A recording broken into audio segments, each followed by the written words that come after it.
maraming salamat sa pagsama. Ngayon pa lang nagpapasalamat na ang mga chong sa pagsama sa amin sa ginawa naming North Luzon Loop. So kung mapapanood nyo to, shoutout sa inyo lahat.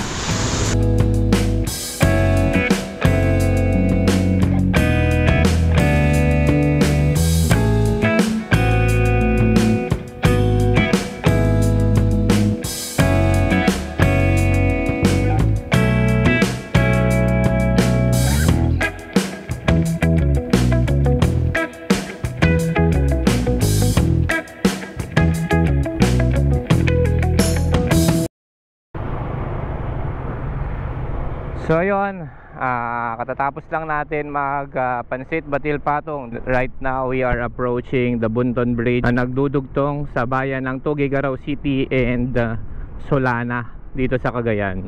So another view of Cagayan River. And with that, we are going to start the day 3 ng ating North Luzon Loop. So ang goal natin today is makarating ng Dinadjawan Beach sa bayan ng Aurora. So ang starting point natin is dito sa may Bunton Bridge. Approaching tayo ng Solana, Cagayan. Time check, 10:46 AM. We are traveling 236 kilometers going to Dinadjawan. Total travel time natin is 4 hours and 52 minutes. Our estimated time of arrival sa Dinadjawan Beach is 3:38 PM. And i-update na lang namin kayo sa mga bawat bayan o lalawigan na aming madadaanan. So again, good morning and ride safe to everyone, especially yung mga nag-e-enjoy sa kanilang mga super duper long weekend. So nasa bayan na tayo ng Enrile dito sa Cagayan, and napakalapad pa rin ang daanan na dinadaanan natin. Although medyo bumpy yung road, ganito yata talaga sa Cagayan, no? Lalapad ng daan.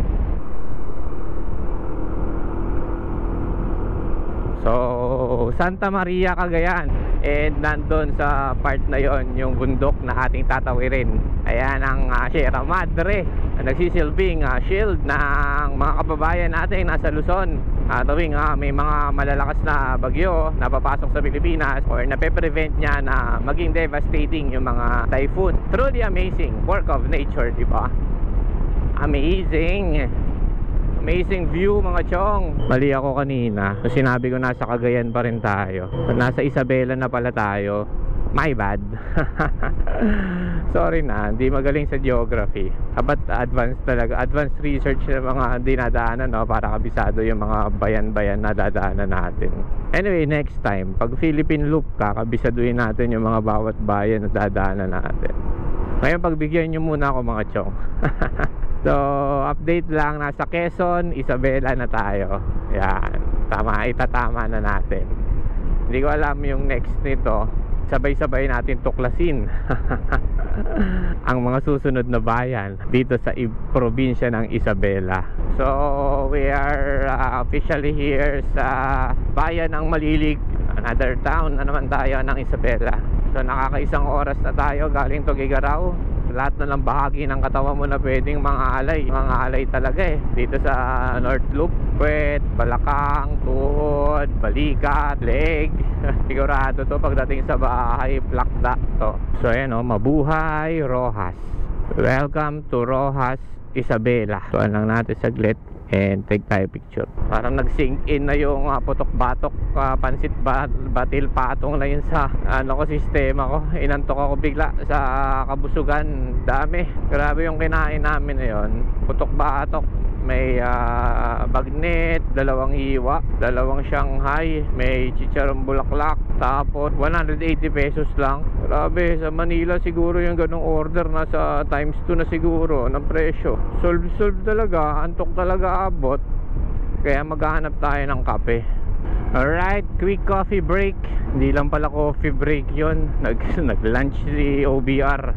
Gugutom na pala siya. Parang kakakain-kain lang namin o baka dahil iinom siya ng gamot. So let's continue the ride. Next town natin is Aurora. So nasa San Manuel pala tayo ngayon. San Manuel, lalawigan ng Isabela. Ganun pa rin, medyo parang dito sa lugar na to ng Isabela, halos magkakadikit na yung bawat bayan. And yung daanan, although ganito ang maluwag, marami tayong kasabay na mga sasakyan. Di katulad dun sa parte ng Cagayan, ganitong oras kahapon, di ba? Wala masyadong dumadaan. Dito, medyo marami. Tapos madalas dumadaan talaga tayo sa proper. Tulad nito, bayan ng San Manuel, Isabela. So ayan yung kanilang municipal hall. Pamahalang bayan ng Aurora. Yan, daanan na natin. So tama, di ba, konti lang ng stretch, ibang bayan na ulit.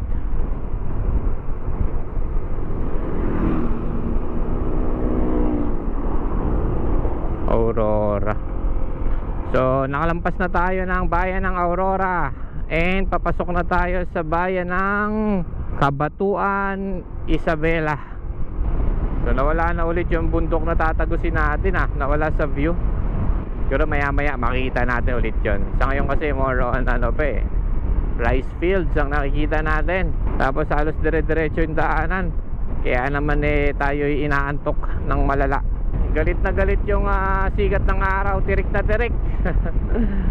Ramdam natin yung init dito sa papuntang Santiago. Init na may hangin, kaya nakakantok talaga. Nako, paulit-ulit na ako na salita, nakakantok Pero hindi pa naman tayo napapapikit, kaya diretso natin to. Hanggat kaya, diretso natin. Mamaya pag hindi na kaya, yun, pahinga talaga tayo para safe.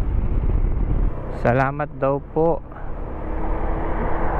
Tirik na tirik pa rin yung araw. Nakakapanghina yung init ng araw.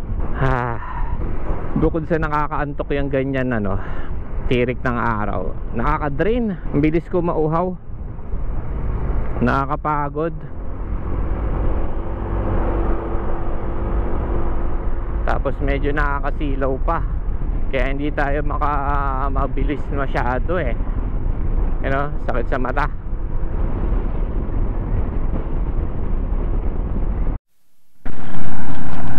Stop over muna dito sa may Petron, Santiago. Lahat ng ulo ko sa init. Medyo nakakatulala na yung pagod. Hindi pala biro yung kahit North Loop pa lang to. What more kung Philippine Loop pa, diba? So reminder sa lahat ng gustong mag North Loop, invest sa mga pahinga, especially kapag papalipas kayo ng overnight sa bawat lugar. Magpahinga kayo kasi sa simula ng ride energized ka pa, pero along the way madidrain ka kasi nga yung pagod is nag-accumulate na from day 1 up to day 3, katulad ngayon. So every time na nakakapahinga kami ng overnight, okay pa ako, siguro first 2 hours, pero pag lampas nun, yun na, doon mo na mararamdaman yung fatigue. Kasi ilang araw ka na rin tuloy-tuloy bumabiyahe. So invest on rest, Mamaya-maya biyahe na rin kami. We're still 2 hours away from Dinadjawan.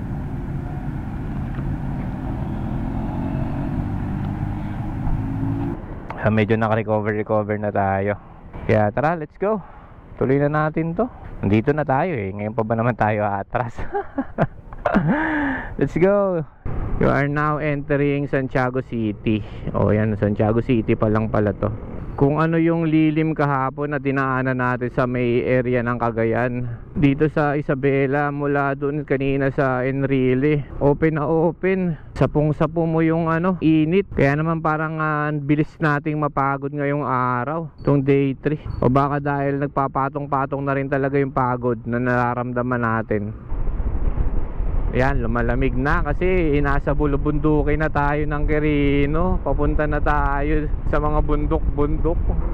Yan parang ginanahan tuloy ako mga chong nung nakapasok tayo ng Quirino. Kasi pag ganon, psychologically, pag nandun ka na sa probinsya ng pupuntahan mo, kahit malayo pang bayan yan, doon sa pinaka border ng probinsyang yun, parang wow, dito na tayo, lapit na tayo. Especially kung ikaw ay bumabiyahe ng nasa 4 na oras na, 5 oras na, at lahat na nang pwedeng sumasakit na sa'yo, diba? Psychologically gaganang ano pero sa totoo lang malayo pa yan, yung 2 hours na yan, sobrang layo pa nito. Seryoso ba to? Dito talaga? Looban to Lo, tayo dyan, marong turn tayo nito, Google Maps, yan tayo sa Goodeye National High School. Ngayon lang tayo nakadaan ng ganito, yung parang para sa akin liblib, no? Wala pa tayo nadadaan ng ganito doon sa buong biyahe natin ng bayan-bayan Ito pa lang, Cordon, Difon, Madela, Aurora Road. O sige, dito tayo. Basta ikaw bahala sa aming Google Maps Orating tayong Dinadyawan. So welcome to Aglipay, Quirino. Ayan Aglipay number 1. Shortcut lang pala yun. Sabi sa akin ni Google Map, ikaw talaga Chong, shortcut lang yun kinakabahan ka masyado O ayan, dyan na sa Aglipay. Gandang tulay puting puti, bagong bago ang pintura. Lapad, ganito. Tara, magmotor na kayo. Tayo dito sa Quirino. Dinadyawan, here we go. 73 kilometers away, 1 hour and 19 minutes. Parang sinaglit na lang yung 2 hours Hindi ko na namalayan kasi nag-enjoy na ako sa dinadaanan natin Let's go. Bundok na tayo. Pasikot-sikot na.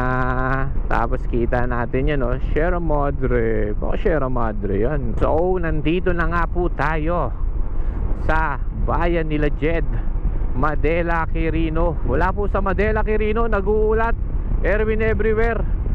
Good afternoon po. Batiin natin ng good afternoon ang ating mga kababayan na naglilingkod ngayong araw ng Undas.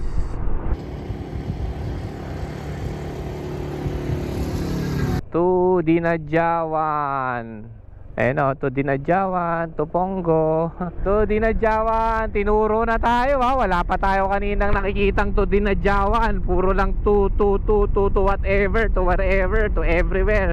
Ayan, to Dinadyawan na tayo. Thank you po. Thank you po. Ang ganda dito. Napakaganda. Abag Bridge. Ang ganda. Napaka mo naman. Napakaganda naman.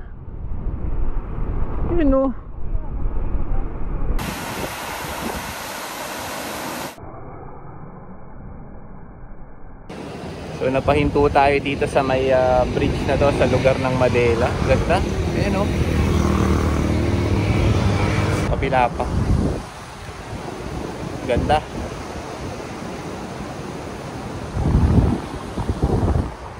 Tara, diretso na tayo Dinadyawan. Yun. Alright. Taas nun. Ang taas nung binaba natin na yon. To San Pedro and to Aurora Province. So kanan tayo, to Aurora Province tayo. Punta na tayo ng kanan pa Aurora.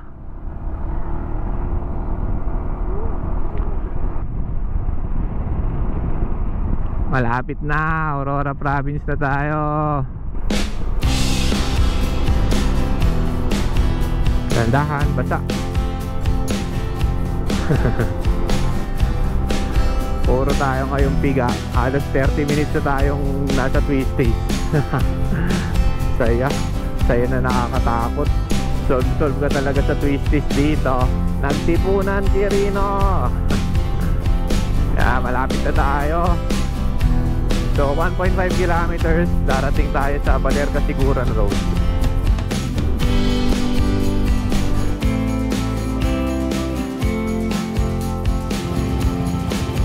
After more than 30 minutes tayo nagpasikot-sikot doon sa bundok ng Nagtipunan, Quirino. Nandito na tayo sa may Balerca Siguran Road. Dito na tayo sa last stop ng ating third day ng ginagawa nating North Luzon Loop. Dinadyawan, Aurora. Hanap lang tayo ng mapag-i-stay natin overnight.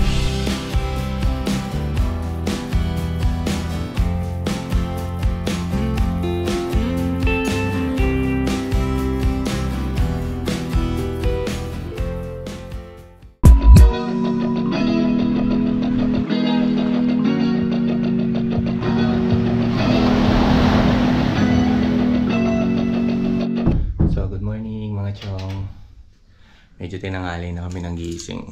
So, dito kami nagstay sa may JS Teves. I-share namin yung link nung kanilang page sa description na lang. And ipakita ko sa inyo yung beach ng Dinadjawan. Yeah.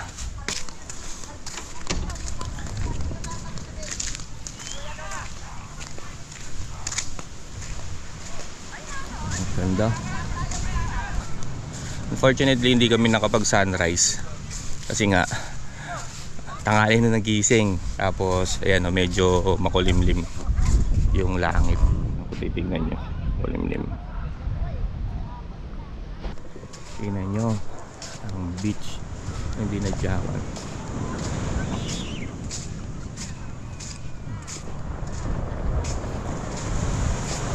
Medyo mabato dito part na to, pero dun purong buhangin sa kabilang dulo. So ano, tara, magmotor ka na rin tapos punta ka ng Dinadjawan Beach, diba? Para ma-experience mo yung white sand, fine white sand. And yung biyahe pa lang, if manggagaling ka ng Quirino Province going to Aurora Province, napakasarap ng biyahe sa Nagtipunan. So enjoy lang namin yung rest nung aming stay dito sa Dinadjawan. And mamaya sisimulan na natin yung 4th leg or yung final day natin sa ginagawa nating North Luzon Loop, dahil maya maya ipauwi na rin tayo ng Cavite. So maraming salamat sa pagsama. Ngayon pala nagpapasalamat na ako mga chong sa pagsama sa amin sa ginawa naming North Luzon Loop. So kung mapapanood nyo to, shoutout sa inyo lahat. So update na lang ulit kami mamaya. Enjoyin lang namin muna yung beach dito sa Dinadjawan. Good morning mga chong. Today is our 4th day and final leg ng ating North Luzon Loop.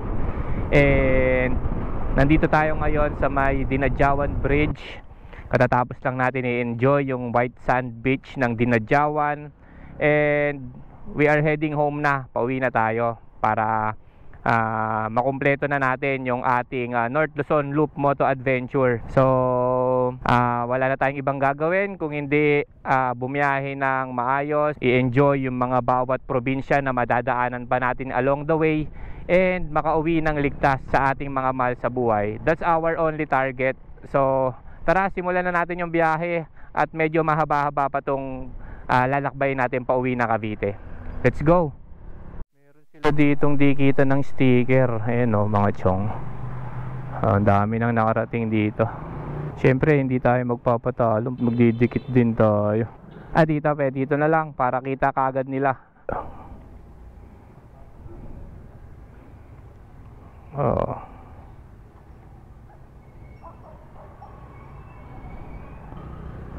Atin dito.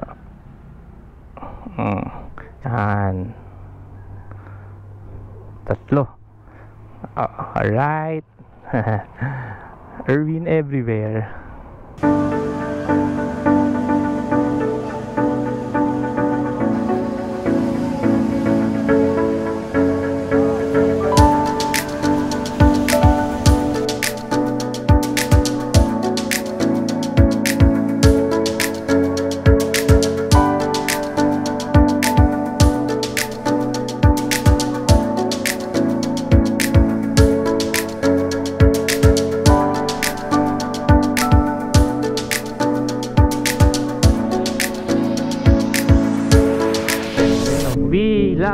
Maria Aurora.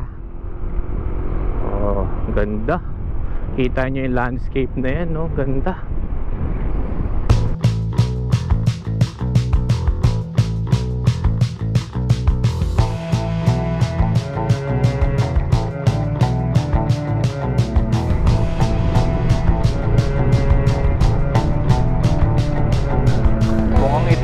tinatawag nilang Pantabangan Dam.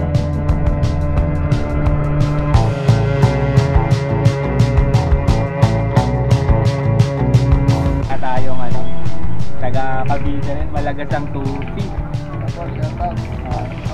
Yun no, yung mga taga Etibac dyan.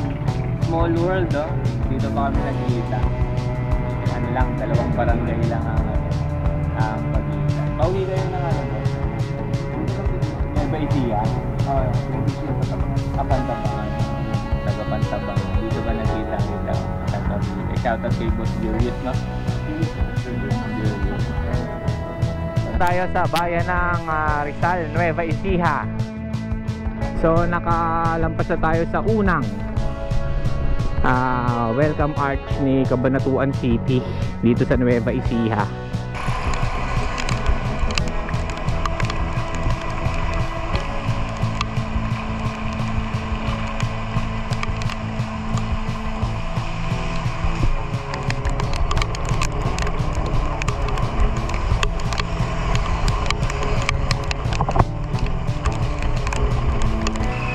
Dito na tayo sa may San Miguel, Bulacan. Sementeryo kasi kaya masikip. Ay.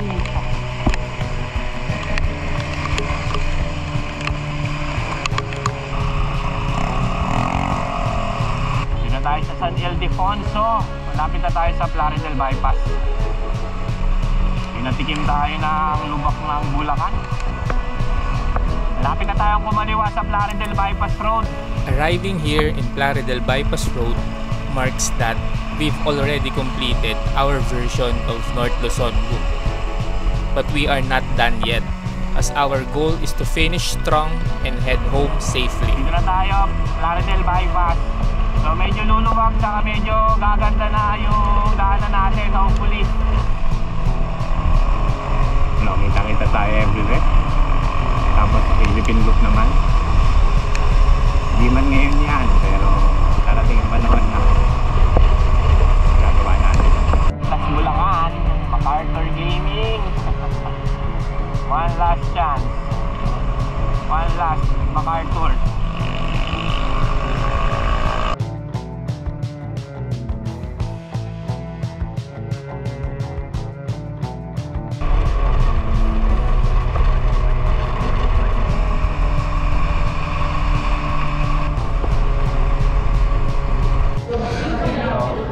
Less than 1 hour away, nasa bahay na kami. Pero nag-stopover muna kami dito para mag-dinner.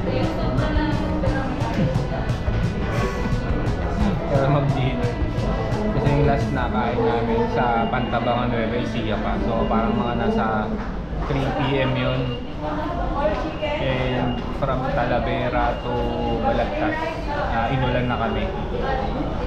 Kaya hindi na rin kami makapag-vlog nun. Kasi nga, maulan. Tapos ang dilim. Plus, sira-sira pa yung daan, malubak sa Bulacan. Kaya focus na lang ako sa pagdadrive na maayos. Kasi medyo sumisikip na rin yung daan dahil sa dami ng tao. So, yun. Siguro magagas up na lang kami kasi parang 2 bars na lang. Pero tingnan natin. Pero diretso na kami after nito. Diretso na kami nakabinti. So malapit na natin matapos yung ating final day ng North Luzon Loop. So malapit na tayo sa finish line.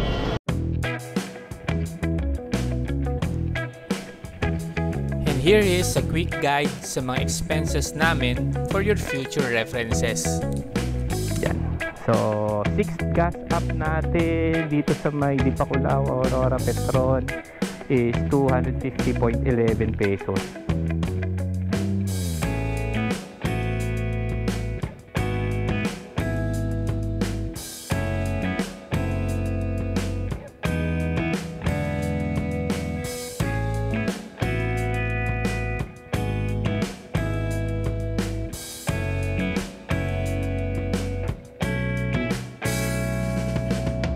Yun, huling kanto, huling corner, huling ligo. Malapit na tayo sa ating finish line, which is yung ating bahay, few meters away. And we are here kung saan tayo nag-start ng ating kilometer 0, ang ating bahay. Ang ating official odometer reading is 1,479.7 kilometers in total. So after 12 provinces, after 12 full tanks, we are finally here sa ating ultimate finish line, which is our home. So, The reason why I chose to show on this vlog that I safely arrived home ay para bigyan diin na regardless kung anong ride man yan, long o short, coffee ride o tambike, o pang malakasang endurance challenge, remember na may naiwan tayong mga mahal sa buhay na naghihintay sa pag-uwi natin ng kumpleto at ligtas. Kaya always practice safe riding habits, not just for our own safety, kundi pati na rin sa mga kasabay nating rider.